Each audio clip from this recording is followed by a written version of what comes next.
ہم کیوں میدان کے جنگ سے ہار کے آئے ہیں، ان نتائج پہ غور کیا جاتا ہے، ان عوامل پہ غور کیا جاتا ہے، اور آئندہ نئے عزم اور نئے بلبلے کے ساتھ بھی چڑھائی کی جاتی ہے ان خامیوں کو دور کرنے کے بعد۔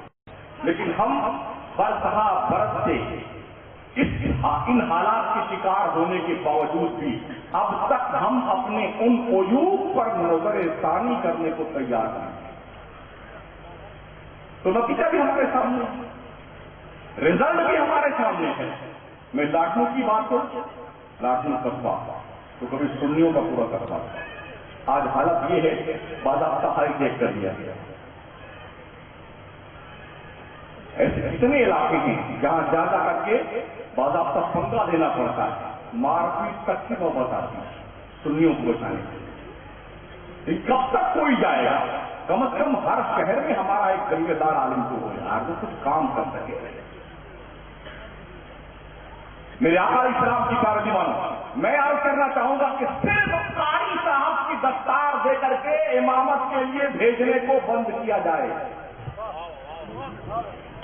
جب تک اس شخص کو دینی تعلیم سے اتنا روشناس نہ کر دیا جائے اور معتقدات پر اتنا پاورفل نہ بنا دیا جائے کہ اپنے مد مقابل کا بھرپور انداز میں جواب دے کر کے اس کا محاسبہ نہ کر سکے، تب تک ہم اپنے قاریوں کو درسگاہوں سے نکل کر کے مسلح پہ کھڑے ہونے کا پرمیشن نہ دیں۔ کچھ قاضیوں نے معاملات بگاڑے ہیں، جاہل قاضیوں نے۔ راجستھان میں جاہل قاضیوں کی تعداد کوانٹٹی میں ہے، پڑھے لکھے کچھ نہیں ہے، جو پڑھے لکھے ہیں وہ ہمارے شراکتوں پہ ہیں، لیکن جو پڑھے لکھے نہیں ان کی تعداد زیادہ ہے۔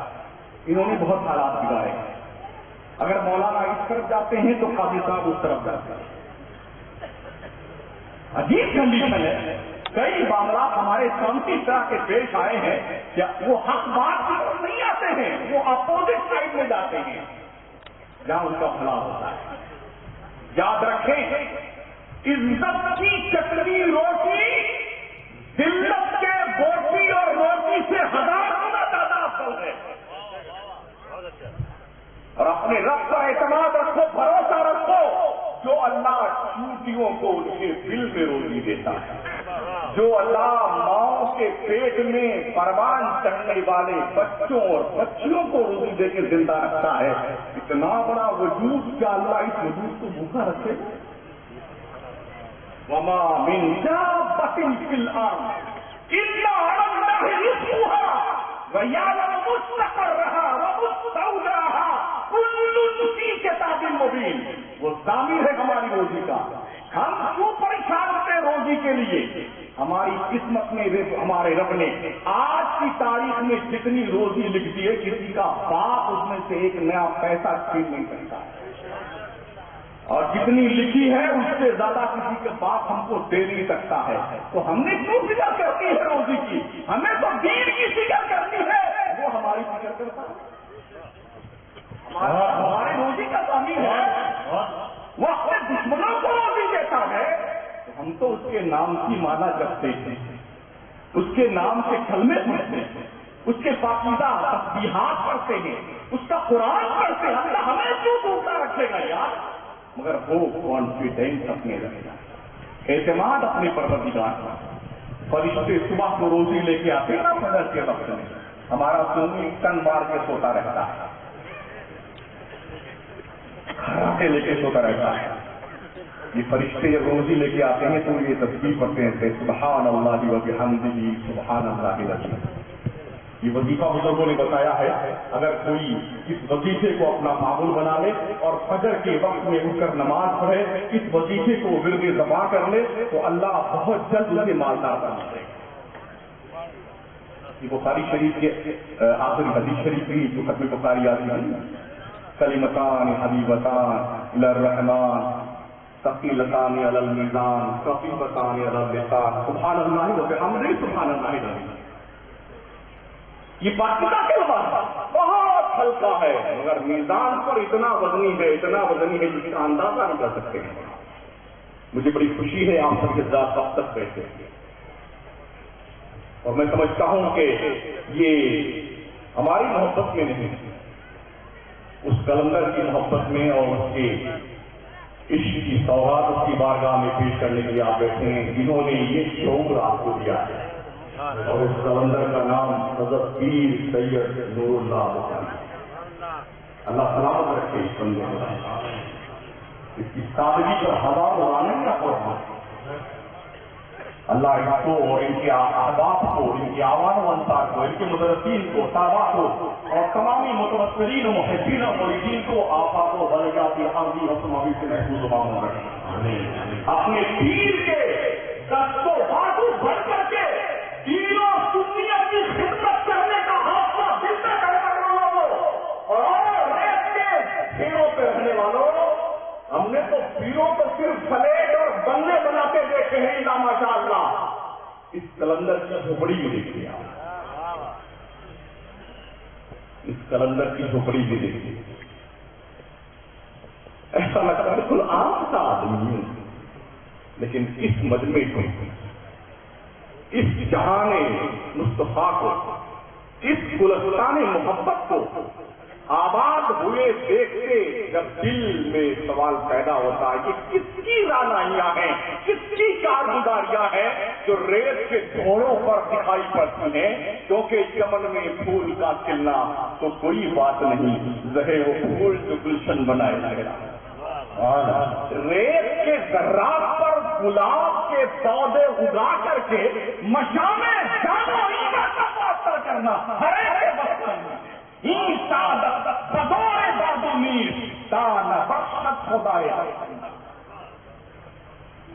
ہمارے علماء آپس میں متحد اور متفق رہ کر کے زندگی گزارنے کی کوشش کرتے ہیں۔